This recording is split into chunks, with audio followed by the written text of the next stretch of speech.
जय हिंद साथियों, स्वागत है आप सभी का जीके पाठशाला में। आज हम लोग बात करने वाले हैं सी टेट में किस तरीके से 130 प्लस बड़े आसानी से लाए जा सकते हैं। विश्वास मानिए, अगर आपने आज ये वीडियो पूरा कवर कर लिया तो निश्चित रूप से 130 लाने से आपको कोई नहीं रोक सकता और पास होने से तो आपको कोई रोक ही नहीं सकता। जिस प्रकार से मैंने बड़े आसानी से सी टेट पेपर 2 से 3 बार क्लियर कर चुके हैं, बड़े आसानी से वही टिप्स आपको बताने वाले हैं और निश्चित रूप से आप बहुत अच्छा स्कोर करने वाले हैं। ये वीडियो के बाद अगर आपने इसको पूरा देख लिया तो निश्चित रूप से आप बहुत ही ज़्यादा अच्छा स्कोर करेंगे, क्योंकि सी टेट में ज़्यादा पढ़ने से कभी भी आप ये मान लीजिए अच्छे नंबर नहीं ला पाएंगे। लेकिन क्या पढ़ना है अगर आपको ये पता होगा तो निश्चित रूप से बहुत ही अच्छा करने वाले हैं आप। चलिए बात कर लेते हैं। सबसे पहले सी टेट में क्या क्या सब्जेक्ट आते हैं वो आपको पता होनी चाहिए, क्या क्या रणनीति होनी चाहिए जिससे हम बहुत ही अच्छे से सी टेट एग्ज़ाम अपना क्लियर कर लें। चलिए बात कर लेते हैं। सबसे पहले सीडीपी की अगर बात कर लें तो सीडीपी के इसमें होते हैं 30 क्वेश्चन। कितने होते हैं? 30 क्वेश्चन। ईवीएस की बात कर लें तो ईवीएस के भी कितने होते हैं? इसमें 30 क्वेश्चन होते हैं। हिंदी की बात कर लें, हिंदी के भी 30 क्वेश्चन होते हैं। मैथ की बात कर लें, मैथ के भी 30 क्वेश्चन होते हैं। और इंग्लिश की बात कर लें, इंग्लिश या संस्कृत, इसके भी 30 क्वेश्चन होते हैं। आप सोच रहे होंगे मैं ये क्यों बता रहा हूँ, ये तो आपको पता हो। लेकिन कोई भी चीज़ करने से पहले आपको उसकी सही रणनीति पता होनी चाहिए, किस प्रकार से हम बताएंगे, देखेंगे आप बहुत ही आसानी से आपको ऐसा लगेगा हाँ लाए जा सकते हैं बड़े आसानी से 130 प्लस। और बहुत बच्चे लेके आते हैं। ज़्यादा पढ़ने से कभी भी आप ये समझ लीजिए सी टेट नहीं निकलने वाला, लेकिन सॉलिड पढ़ने से निकलने वाला है। किस तरीके से तैयारी करें कि 130 प्लस ले आएँ, इस वीडियो के बाद आपका एकदम क्लियर होने वाला है। अगर बात कर लें 150 क्वेश्चन आते हैं और 150 नंबर के होते हैं। इसमें अगर बात कर लें सब में क्या होता है, 15-15 नंबर की पेडागोजी होती है और कितना 2.5 घंटा मिलता है, यानी कि 150 मिनट और 150 क्वेश्चन। चलिए बात कर लेते हैं आगे। अब ये 2 भागों में बटा होता है। टोटल कितने होते हैं? 150 प्रश्न होते हैं, 2 भागों में बटे होते हैं।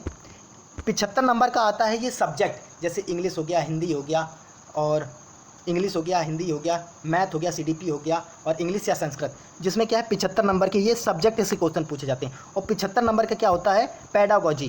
क्या आता है? Pedagogy, child pedagogy. सीडीपी में भी क्या? चाइल्ड पेडागोजी, कि बच्चों को किस प्रकार से पढ़ाया जाता है, टीचिंग मेथड आते हैं एक तरीके से। चाइल्ड पेडागोजी आती है पूरी की पूरी 75 में। तो 75 150, टोटल कितने नंबर का होता है? 150 नंबर का होता है। चलिए बात कर लेते हैं। आप एक एक सब्जेक्ट को लेकर चलेंगे कि कौन कौन से टॉपिक आपको उसमें पढ़ना है। बस आप उतना कवर कर लें तो निश्चित रूप से पूरा कवर हो जाएगा आपका। चलिए आगे देख लेते हैं। सबसे पहले हम बात कर लेंगे ईवीएस की। एक भी टॉपिक बाहर नहीं जाएगा अगर आप इतना कवर कर लिए। ईवीएस की बात कर लें तो ईवीएस में पहला टॉपिक क्या है? स्लॉथ। हर बार एक क्वेश्चन देखने को मिलता है। स्लॉथ हो गया, सांप हो गया, हाथी हो गया, शेर हो गया, बाघ हो गया, मकड़ी हो गया, रेशम कीट, यहाँ से एक निश्चित रूप से क्वेश्चन देखने को मिलेगा। पश्मीना बकरी, ये भी निश्चित रूप से जो लद्दाख वाले क्षेत्र में पाई जाती है पश्मीना बकरी, इसकी विशेषताओं के बारे में पूछा जाता है। फिर राज्यों के प्रमुख भोजन, इसको आप 100% लगा लीजिए, हर बार पूछा जाता है। यहाँ से एक क्वेश्चन आपको जरूर देखने को मिलेगा, 1 से 2 क्वेश्चन। उसके बाद खिचड़ी के बारे में बात कर लेंगे, घट पड़ने की बारे में बात कर लेंगे। इसी को नेपेंथेनिज कहा जाता है, इसी को कीट बच्ची पौधा कहा जाता है। उसके बाद बात कर लेंगे ओक के बारे में, राजस्थानी ओक के बारे में बात कर लेंगे। और ये वाला चैप्टर, ये वाला 13 नंबर वाला, ये मोस्ट इंपॉर्टेंट है। यहाँ से आपको 2 से 3 प्रश्न जरूर देखने को मिलने वाले हैं। भारत के प्रमुख राज्य एवं सीमाएं, यहाँ से आपको मैप वाले चैप्टर में 3 से 4 क्वेश्चन भी देखने को मिल सकते हैं। फिर उसके बाद माउंट एवरेस्ट के बारे में आपको पता होना चाहिए, माउंट एवरेस्ट की ऊंचाई पता होनी चाहिए। माउंट एवरेस्ट पर पहला व्यक्ति कौन चढ़ा, पहली महिला कौन चढ़ी, पहले भारतीय कौन चढ़े, इस टाइप के बछेंद्री पाल के बारे में आपको पता होना चाहिए। उसके बाद असम के घरों की विशेषताएं, जितने भी घर हैं, जैसे असम के घर हो गए और उसके बाद राजस्थान के घर हो गए, इनके सबकी विशेषताएं, लद्दाख के घर हो गए, इनके सबकी विशेषताएं आपको पता होनी चाहिए। और लद्दाख के घरों की विशेषताएं, और जैसे लद्दाख के घरों की, असम के घरों की विशेषताएं, जनजातियां हो गई, इनके बारे में अगर आपने इतना कवर कर लिया तो निश्चित रूप से आप ईवीएस में बहुत अच्छा करने वाले हैं। 27 से 28 नंबर, 27 से 28 नंबर आपके कहीं नहीं गए, निश्चित रूप से आप करके आएंगे, क्योंकि 15 नंबर का जो कंटेंट होता है वो यहीं से आएगा और 15 नंबर की पेडागोजी आप कर लेंगे तो निश्चित रूप से आप 27 से 28 क्वेश्चन करने वाले हैं बड़े आसानी से। चलिए आगे बात कर लेते हैं। आगे की बात कर लें अगर सीडीपी की, बेटा सीडीपी में आप इतना टॉपिक कर लीजिए, निश्चित रूप से आपको इसमें 20-22 क्वेश्चन तो निश्चित रूप से देखने को मिलेंगे। और पेडागोजी अगर आपने अच्छी कर ली, कंटेंट से आपके 15 क्वेश्चन इससे बाहर नहीं जाएंगे तो नहीं जाएंगे। देखिए पहला क्या है? विकास की अवस्थाएं। ये क्रम भी मैंने एकदम सेट किया है, अगर आप इस क्रम से पढ़ेंगे तो बहुत आसान हो जाएगा पढ़ना। जैसे विकास के प्रमुख सिद्धांत, विकास के प्रमुख सिद्धांत में जैसे सिफेलोकॉडल प्रॉक्सिमा डिस्टल, तो ये आपको सिफेलोकॉडल और प्रॉक्सिमा डिस्टल ये निश्चित रूप से आपको तैयार करके जाना है। फिर अभिवृद्धि और विकास के बारे में अगला चैप्टर क्या पढ़ेंगे आप, अभिवृद्धि और विकास के बारे में। बुद्धि चैप्टर में भी आपको क्या पढ़ना, हार्वर्ड गार्डनर का बहुबुद्धि सिद्धांत, किसका, हार्वर्ड गार्डनर का बहुबुद्धि सिद्धांत के बारे में आपको पढ़ना है, यहाँ से हर बार प्रश्न बनाता है। उसके बाद जीन प्याजे के बारे में पढ़ना होगा, जीन प्याजे से भी आपको निश्चित रूप से 1 से 2 प्रश्न देखने को जरूर मिलेंगे। फिर नॉम चॉम्स्की के बारे में पढ़ना पड़ेगा आपको, अल्बर्ट बंडूरा के बारे में पढ़ना पड़ेगा, एरिक इरिक्सन के बारे में पढ़ना पड़ेगा। विकास की अवस्थाएं, बेटा 2 से 3 क्वेश्चन विकास की अवस्थाओं से आपको जरूर देखने को मिलेंगे। देखिए सीटेट में कुछ टॉपिक क्या है, निश्चित है, जहाँ से हर बार पूछा जाता है, तो सीटेट पेपर निकालना बहुत ही ज़्यादा आसान है। बस ये क्या है कि अगर आपको पता चल गया कि क्या पढ़ना है तो निश्चित रूप से आप पेपर बहुत ही आसान तरीके से निकाल के आएंगे। फिर उसके बाद मापन एवं मूल्यांकन के बारे में आपको देखना पड़ेगा। जेंडर रूढ़िवादिता जैसे क्या है, लड़कियां मैच में बहुत कमज़ोर होती हैं, क्रिकेट में बहुत ज़्यादा कमज़ोर होती हैं, और लड़के मैच में बहुत ही ज़्यादा अच्छे होते हैं, क्रिकेट में बहुत ही ज़्यादा अच्छे होते हैं। तो जेंडर रूढ़िवादिता वाला क्वेश्चन जरूर आपको देखने को मिलेगा। फिर अधिगम के सिद्धांत हो गए, ये वाला चैप्टर मोस्ट इंपॉर्टेंट है। फिर अगला है सामाजिक एजेंसियाँ, प्राथमिक एजेंसी, द्वितीयक एजेंसी, तृतीयक एजेंसी, इसके बारे में आपको पढ़ना पड़ेगा, यहाँ से आपको जरूर देखने को मिलेंगे। फिर उसके बाद में बात कर लेंगे पठन विकार के बारे में आपको जरूर पढ़ना पड़ेगा। डिसकैलकुलिया, डिसग्राफिया, डिसलेक्सिया, ये निश्चित रूप से आपको यहाँ से प्रश्न देखने को मिलेंगे। टीचिंग मेथड के बारे में आपको पढ़ना पड़ेगा, और इसी में ही आपको पेडागोजी, जैसे चाइल्ड पेडागोजी के बारे में आपको पढ़ना पड़ेगा। पेडागोजी हल करने का अभी आपको एकदम आसान तरीका बता देंगे, जिससे क्या है एक भी क्वेश्चन आपका कभी गलत नहीं होगा। अगर वो चीज़ आप फॉलो करते हैं ना, नेगेटिव और पॉजिटिव टैग वर्ड बता देंगे, उनसे बाहर आपका पेडागोजी में एक भी क्वेश्चन नहीं जाना। अगर आपने देख लिया पूरा वीडियो तो निश्चित रूप से आप बहुत अच्छा करके आने वाले हैं। चलिए अब बात कर लें पॉजिटिव टैग वर्ड के बारे में। आप सोच रहे हो ये पॉजिटिव टैग वर्ड क्या है? पॉजिटिव टैग वर्ड ये है जिसमें क्या सकारात्मकता को दिखाया गया हो, जिस ऑप्शन में आपकी सकारात्मकता को दिखाया गया वो पॉजिटिव टैग वर्ड है, जहाँ से बड़े आसान हो जाते हैं क्वेश्चनों को करना, सीटेट में बहुत ज़्यादा आसान हो जाता है। चलिए देख लेते हैं कौन कौन से पॉजिटिव टैग वर्ड हैं। पहला देख लीजिए, पहला है समावेशी शिक्षा, सभी बच्चों का सर्वांगीण विकास। समावेशी शिक्षा के बारे में बात आ जाए, जहाँ पर सभी बच्चों को एक साथ रखकर समावेशी शिक्षा दी जाए, सभी को साथ साथ रखकर, चाहे वो प्रखर बुद्धि बालक हों, चाहे मंद बुद्धि बालक हों, चाहे तीव्र बुद्धि बालक हों, चाहे प्रखर बुद्धि, सबको क्या एक साथ रखकर उनका सर्वांगीण विकास करना और सभी को एक साथ रखकर शिक्षा देना, चाहे वो तेज हों, चाहे मंद हों, चाहे जैसे हों, चाहे प्रखर बुद्धि हो, चाहे मंद बुद्धि हो, सबको एक साथ रखकर जब शिक्षा दी जाती है उसी को ही कहा जाता है समावेशी शिक्षा। जहाँ भी समावेशी शिक्षा के बारे में बात करेगा या बालकों के सर्वांगीण विकास के बारे में बात करेगा तो वो क्या है, पॉजिटिव टैग वर्ड में जाएगा। दूसरा कहता है दैनिक जीवन से जोड़कर। जब बालकों को किसी भी सब्जेक्ट में दैनिक जीवन से जोड़कर सिखाया जाता है तो वो बहुत ही ज़्यादा अच्छा सीखते हैं, तो ये भी क्या है, एक पॉजिटिव टैग वर्ड है। त्रुटियाँ अधिगम का हिस्सा होती हैं। देखिए जब बालक क्या है, छोटा है, तो वो गलतियाँ कर करके सीखेगा। कोई भी बालक है एक बार में किसी चीज़ को नहीं सीख सकता, वो क्या धीरे धीरे कभी गलतियाँ करेगा, फिर सीखेगा, फिर गलतियाँ करेगा, फिर सीखेगा। तो ऐसे क्या है, गलतियाँ अधिगम का हिस्सा होती हैं। गलतियाँ क्या है, जहाँ भी गलतियाँ आ जाएंगी और जो बालक द्वारा गलतियाँ की गई हों वो मान्य है, वो क्या है, पॉजिटिव टैग वर्ड में आएंगी। अगला क्या, करके सीखना। क्या क्या है, जब बालक क्या है किसी कार्य को स्वयं से करके सीखता है, तो वो बहुत ज़्यादा सीखता है। स्वयं से करके सीखने पे क्या, बालक का सर्वांगीण विकास होता है। हस्तपरक अनुभव, जब बालक क्या है हाथों से सीख कर अनुभव प्राप्त करता है ना, तो वो भी क्या है, पॉजिटिव टैग वर्ड में जाएगा। दृश्य श्रव्य सामग्री, जब क्या है दृश्य, जब बालक किसी चीज़ को देखता है और उसी चीज़ को सुनता है तो वो चीज़ क्या है, वो चीज़ को समझना उसके लिए बहुत ही ज़्यादा आसान हो जाता है और उसका जो इमेज है बालक के दिमाग में हमेशा के लिए आ जाता है, जिससे क्या है वो उसके कॉन्सेप्ट को समझ पाता है। तो इससे क्या है, बालक का सर्वांगीण विकास होता है, वो चीज़ों को समझता है, कॉन्सेप्ट को समझता है, ना कि वो रटता है चीज़ों को। तो ये क्या है, ये भी पॉजिटिव टैग वर्ड में जाएगा। बालक का सक्रिय भागीदारी, बालक क्या है जब सक्रिय रूप से किसी चीज़ में भाग लेता है, तो बालक को क्या है, सक्रिय रूप से जब किसी चीज़ में भाग लेता है तो उसका क्या, दिमाग बहुत ही ज़्यादा सक्रिय हो जाता है और चीज़ों को समझता है, वो बहुत ही ज़्यादा एक्टिव हो जाता है बालक।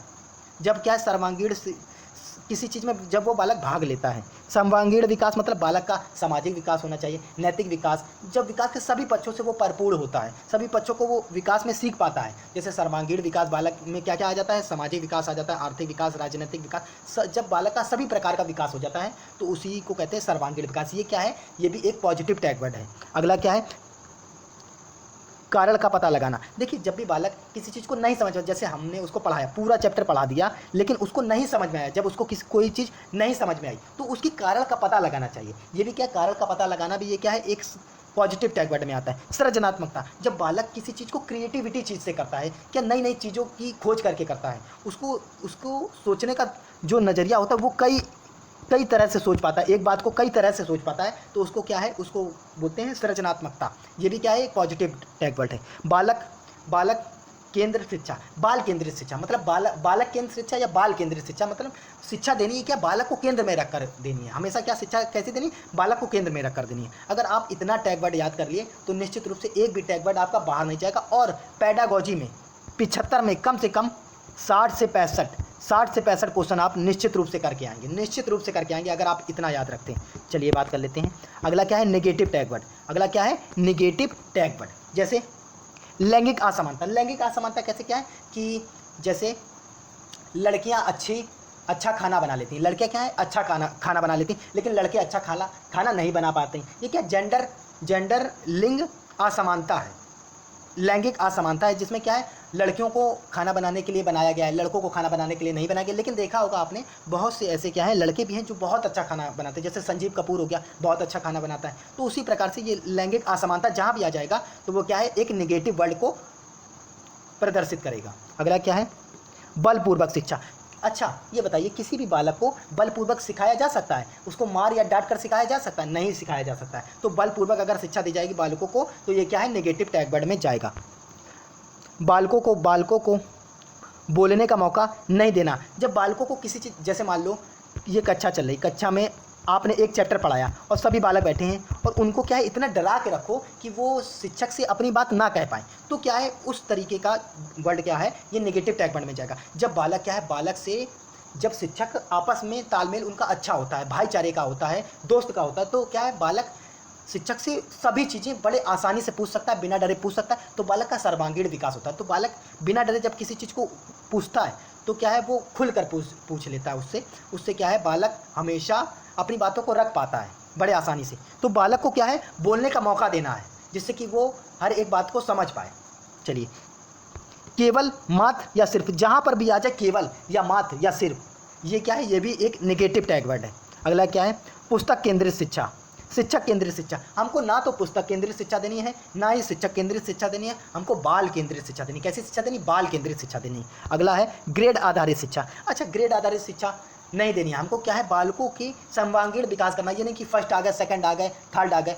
भाई जो फर्स्ट आए उसके भी पास उतना ही दिमाग है जितना थर्ड आया है उसके पास भी, दोनों का दिमाग बराबर। किसी को ग्रेड आधारित शिक्षा नहीं देनी है। पृथक्करण, जैसे कोई बालक तेज है, कोई बालक मंद बुद्धि है, कोई बालक प्रखर बुद्धि है, कोई बालक कमज़ोर है, कोई बालक तेज है, तो उनको अलग नहीं करना। जैसे ये क्लासरूम है, ये मान लीजिए जैसे क्लासरूम है, इसमें कुछ बालक है तेज बुद्धि हैं, कुछ है मंद बुद्धि हैं, कोई प्रखर बुद्धि हैं, तो सबको क्या है, एक जगह शिक्षा देनी है, सभी को एक साथ बैठाल कर शिक्षा देनी है। तभी तो बालक क्या है, अपने ज्ञान का जो ज्ञान है आपस में एक दूसरे से साझा करेंगे। इनको पृथक नहीं करना। जहाँ भी पृथक की बात आ जाएगी तो वो नेगेटिव टैग वर्ड में जाएगी। और किसी बालक से तुलना नहीं करनी कि तुम तेज हो, तुम कम तेज हो, तुम ज़्यादा तेज हो, तो तुलना नहीं करनी एक दूसरे। सभी बालक क्या हैं, आपस में यूनिक होते हैं, सभी बालक अलग अलग होते हैं, सब में क्षमताएं अलग अलग होती हैं। कोई पढ़ाई में तेज होता है, कोई क्रिकेट में तेज होता है, कोई गाना गाने में तेज होता है, कोई खाना बनाने में तेज होता है। तो सबकी तुलना एक साथ नहीं करनी, सबको अलग अलग करना है, मतलब किसी की तुलना नहीं करनी। ये अगर इतना आ जाएगा तो नेगेटिव टैग वर्ड ये सब क्या है, नेगेटिव टैग वर्ड। अगर आपने इतना कंप्लीट कर लिया तो पेडागोजी में बहुत आसानी से आप करने वाले हैं। अब मैथ और हिंदी की बात कर लें। देखिए, मैथ और हिंदी में, मैथ में बेसिक 4 से 5 चैप्टर आपको करने हैं। 6-7 चैप्टर का, जैसे नंबर सिस्टम हो गया, परसेंटेज हो गया, CI/SI हो गया, ये वाले चैप्टर आपको करने हैं। और आपको ज़्यादा नहीं करना है, बस इतना कर लीजिए आप। 6 से 7 चैप्टर निश्चित रूप से LCM/HCF हो गया, नंबर सिस्टम हो गया, परसेंटेज हो गया, प्रॉफिट लॉस हो गया, CI/SI हो गया, टाइम एंड वर्क हो गया, और वो क्षेत्रमिति हो गया। अगर इतना कर लेते तो निश्चित रूप से हो जाएगा। और हिंदी में देखिए, पैसेज आता है 10 नंबर का, एक आता है 5 नंबर का। ये आप इतना पैसेज की 5 से 6 आप क्या है, पैसेज कर लीजिए। पद्यांश और गद्यांश की प्रैक्टिस कर लीजिए 5 से 6 पेपर से पहले 5 से 6 कर लीजिएगा। निश्चित रूप से आप 30 में से कम 27 से 28 क्वेश्चन आराम से कर लेंगे। बस इसकी प्रैक्टिस कर लीजिए, कम से कम 10-10 कर लीजिए, 5 नहीं 10-10 कर लीजिए प्रैक्टिस, निश्चित रूप से हो जाएगा। चलिए, आप ये मान लीजिए कि 130 देखिए कैसे आएंगे। 75 ये हो गया सब्जेक्ट के और 75 हो गए ये पेडागोजी के। 75 में कम से कम आप लेकर आएंगे यहाँ 60 से 65 नंबर, 60 से 65 नंबर, और यहाँ भी आप कम से कम लेके आएंगे 60 से 65 नंबर। अगर ये 65 जोड़ लेंगे आप तो 130 के ऊपर जा रहा है आपका स्कोर बड़े आसानी से। बस आप अगर इतना कंप्लीट कर लिए तो निश्चित रूप से विश्वास मानिए आप 130 प्लस नंबर लाने वाले हैं। और ऐसे ही वीडियो के लिए मेरे चैनल को ज़्यादा से ज़्यादा शेयर कीजिए, सब्सक्राइब कीजिए, और निरंतर मैं आपके लिए ऐसे वीडियो लाता रहूँगा। और मैंने ईवीएस पढ़ाया है, पूरा का पूरा ईवीएस पढ़ाया है, आप देखेंगे जाके प्लेलिस्ट में आपको पूरा मिल जाएगा। बस अगर आपने उतना भी कवर कर लिया तो निश्चित रूप से आप बहुत अच्छा करने वाले हैं। चलिए, जय हिंद, जय भारत, राधे राधे।